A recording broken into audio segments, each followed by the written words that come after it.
aumenta mi fe, Señor, aumenta mi fe, aumenta mi fe, Señor, aumenta mi fe, que nunca olvide tus promesas, que nunca olvide tus palabras, que Él lo crea, que no lo dude jamás. Saludos en este glorioso día y bendiciones a los hermanos y hermanas que me escuchan, que están sedientos de la palabra de Dios. Les envía un saludo su hermano Américo Tejada de la parroquia San Simón Estac San José, que está localizada en el Bronx y pertenece a la Arquidiócesis de Nueva York. Hoy estaremos estudiando el Evangelio según San Juan, capítulo 2, versículos 15 y 16. Si te gusta este segmento, compártelo con otros. Pero vamos a comenzar con una oración y lo hacemos en el nombre del Padre, del Hijo y del Espíritu Santo. Señor, que todo lo que hagamos este día inicie con tu bendición y termine con tu ayuda. Que todo lo que digamos este día sea motivado por tu amor e inspirado por tu gracia. Que nuestras obras de este día reciban tu inspiración y perduren en tu paz. Todas estas cosas, Padre Celestial, te las pedimos en el luz y poderoso nombre de tu Hijo Jesús, que vive y reina en unión del Espíritu Santo, quien es Dios, por los siglos de los siglos. Amén. Agradeciendo la participación de la hermana Evelyn Morán y su ministerio de música. Y la palabra se lee en el nombre del Padre, del Hijo y del Espíritu Santo. Dice: haciendo un látigo con cuerdas, echó a todos fuera del templo, con las ovejas y los bueyes. Desparramó el dinero de los cambistas y les volcó las mesas. Y dijo a los que vendían palomas: quiten esto de aquí, no hagan de la casa de mi padre una casa de mercado. En el versículo 15 se lee: haciendo un látigo con cuerdas, echó a todos fuera del templo, con las ovejas y los bueyes. Desparramó el dinero de los cambistas y les volcó las mesas. Hermanos, aquí el Señor Jesús, en el templo de Jerusalén, que es la morada de Dios por excelencia, se arma de un látigo al encontrar en lo que se ha convertido la imagen del Señor Jesús empuñando un látigo. Resulta bien cara a los reformadores y contestatarios de toda índole, mientras para los restauradores y conservadores de todos los tiempos no deja de ser una sombra inquietante y amenazadora que hay que tratar de olvidar. Si los primeros discípulos, en vez de eliminarla, optaron por reconocerle un sitio de privilegio, es seguro que lo hicieron con una intención bien definida que nosotros no podemos desconocer. Para nosotros los creyentes, el asunto parece cosa ajena y de menor importancia, dado que tendemos a pensar en el templo de Jerusalén que ya no existe y damos a la purificación un sentido devoto. Pero para entender cabalmente el gesto del Señor Jesús, como siempre, hermano que me escuchas, tenemos que imaginarlo realizando ahora lo que hizo entonces. ¿Qué atinaríamos a decir si lo viéramos blandiendo el látigo en nuestros diversos templos religiosos y laicos? ¿Acaso no juzgaríamos que ¿Se trata de un loco furioso al borde de una crisis? ¿O en el mejor de los casos, de un desadaptado y excéntrico? ¿No pondría en crisis muchos de nuestros tranquilos hábitos relativos al templo, es decir, al propio Dios y a nuestra forma de relacionarnos con Él? Hermanos, su gesto es profético en doble sentido. Primero, se sitúa en la línea de los profetas, siempre críticos de las instituciones, más preocupadas por salvaguardar los intereses de quien detenta el poder, que interesadas por el fin para el que han sido creadas, como la hipocresía de Sodoma y Gomorra, que ofrecían holocaustos al Señor Yahvé, de los cuales él estaba harto y no le agradaban. Y el Señor Yahvé los exhorta a hacer el bien. Busque lo justo, lo leemos en Isaías capítulo 1. Es la misma queja que tiene el Señor Yahvé con los judíos en la época del rey Joaquín en Jerusalén, que decían: templo de Yahvé, templo de Yahvé, templo de Yahvé es este, y no practicaban la caridad. Esto es un culto formalista, y después iban tras otros dioses falsos. Lo dice Jeremías capítulo 7. Y en Malaquías capítulo 3, el Señor Yahvé purificará el culto en el templo de Jerusalén. Y por estos textos nos permiten comprender el porqué del destino común de los profetas en el Antiguo Testamento, tan vividamente descrito en Hebreos capítulo 11. Segundo, es un texto profético del tipo de los que leemos en Jeremías capítulo 13, Jeremías capítulo 19, Jeremías capítulo 27 y Jeremías capítulo 32, que preludia simbólicamente la misión del Señor Jesús. Hermanos, el látigo, signo del mal, que se oculta en el templo de Jerusalén, se abatirá sobre el Señor Jesús mismo. Seguimos leyendo el versículo. Dice: haciendo un azote de cuerdas. Hermanos, el Señor Jesús viene a destruir este sistema de opresión, pero tendrá que pagarlo al precio de la destrucción de su cuerpo. El azote de cuerdas alude a los dolores del tiempo mesiánico, cuando el Mesías venga a arrancar de raíz y para siempre el mal. El Señor entra en su templo para purificarlo, según lo anuncia el profeta Malaquías en su capítulo 3. El gesto del Señor Jesús es símbolo del juicio de Dios sobre el pecado del mundo. El Cordero Manso despierta la ira del mal que tendrá que cargar sobre sí. Seguimos leyendo el versículo. Dice: expulsó a todo el templo junto con sus ovejas y bueyes. Hermanos, la palabra oveja en griego es término neutro. Por tanto que la palabra todos pertenece al género masculino.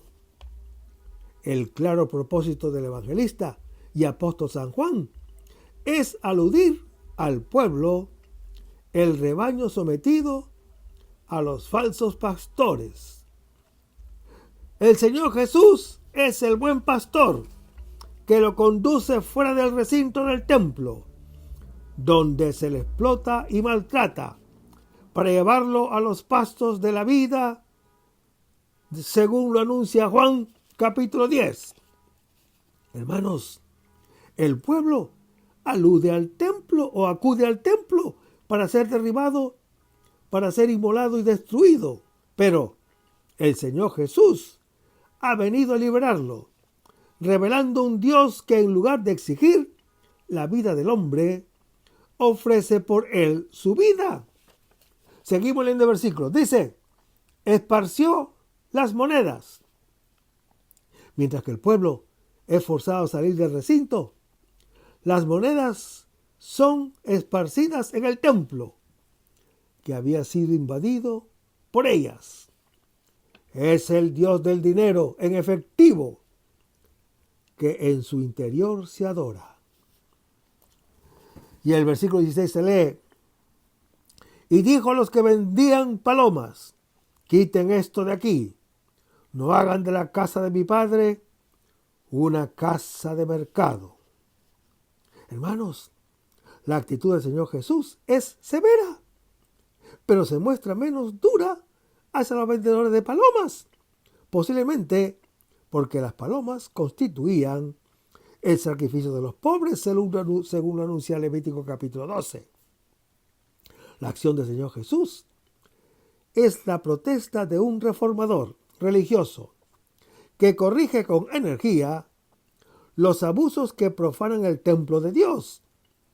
Con esto, hermano que me escuchas, el Señor Jesús no hacía sino continuar la conducta de los antiguos profetas del Antiguo Testamento. El templo es la casa de Dios que Jesús quiere mantener limpia. En los evangelios sinópticos, las palabras del Señor Jesús son una alusión a Isaías capítulo 56, que contempla el templo en un futuro ideal, como la casa de oración para todos los pueblos. Hermanos, en el apóstol Juan, la palabra dirigida por el Señor Jesús a los vendedores de palomas era una advertencia para no transformar la casa de Dios en casa de comercio. Este acto es también un signo de los tiempos mesiánicos. El profeta Malaquías preveía una purificación acrisolada para el culto levítico del templo. Y en Zacarías capítulo 14, entreviendo para los tiempos mesiánicos, decía, y ya no habrá más comerciantes en la casa de Yahvé Sebaot el día aquel. Hermanos, a nivel del cuarto evangelio, hay algo más. El anuncio de una víctima nueva, al arrojar fuera del templo a los animales destinados a la inmolación. El Señor Jesús significaba que el sacrificio de animales estaba por terminar. En el Antiguo Testamento, la paloma era utilizada sobre todo por los pobres para los holocaustos propiciatorios, según lo anuncia Levítico capítulo 1, y para los sacrificios de purificación y de expiación, según lo anuncia Levítico capítulo 5. Hermanos, la llegada del Cordero de Dios, inmolado para la salvación del mundo, pone fin a todo otro sacrificio. La propiciación, la purificación y la expiación provienen de otra paloma, la del Espíritu Santo, que se posa sobre el Hijo de Dios. Hermanos, el Señor Jesús realiza en plenitud lo que el culto y el templo significaban, purificando primero que todo el templo mismo, para que no siga estando en contradicción con aquello de lo que es signo. Seguimos leyendo el versículo. Dice, la casa de mi Padre. Jesús llamaba al templo la casa de mi Padre.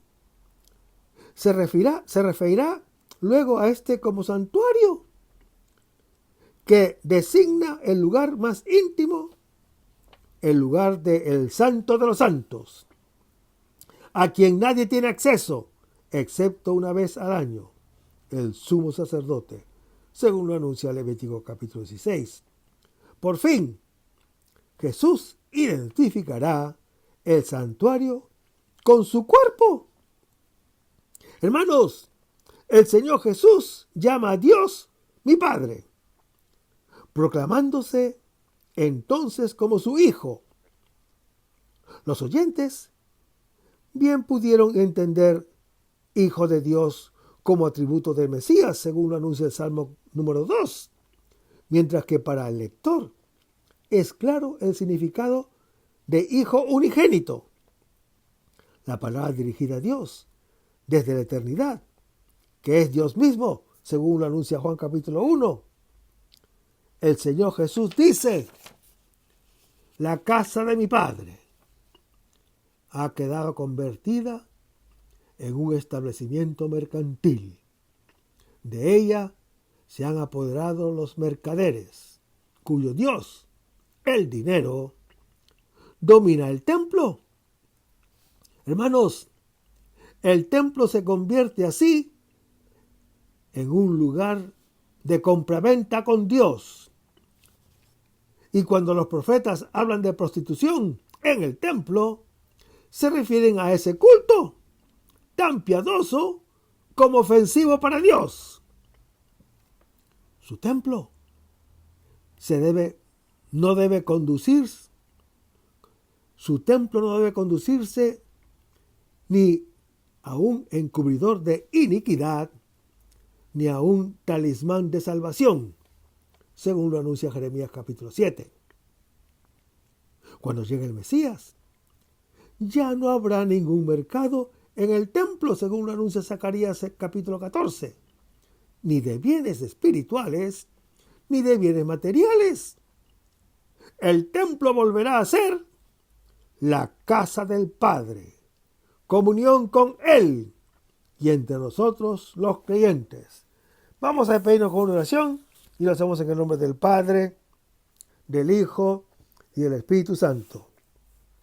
Señor Jesús, ayúdanos a conservar el fervor espiritual, la dulce confortable alegría de evangelizar, incluso cuando hay que sembrar entre lágrimas, como Juan el Bautista, como lo hicieron los apóstoles Pedro y Pablo y los otros apóstoles, y también esa gran multitud de evangelizadores que se han sucedido a lo largo de la historia de la Iglesia Católica, con un ímpetu interior que nada ni nadie sea capaz de extinguir. Señor Jesús, que es esta la mayor alegría de nuestras vidas entregadas al Evangelio.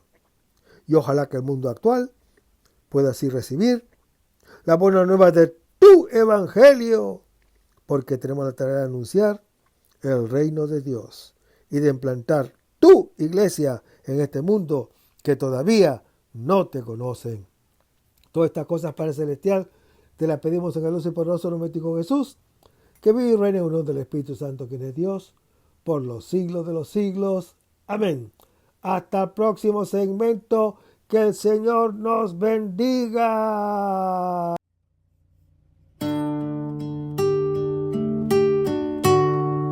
Aumenta mi fe, Señor, aumenta mi fe. Aumenta mi fe, Señor, aumenta mi fe. Que nunca olvide tus promesas, que nunca olvide tus palabras, que Él lo crea, que no lo dude jamás.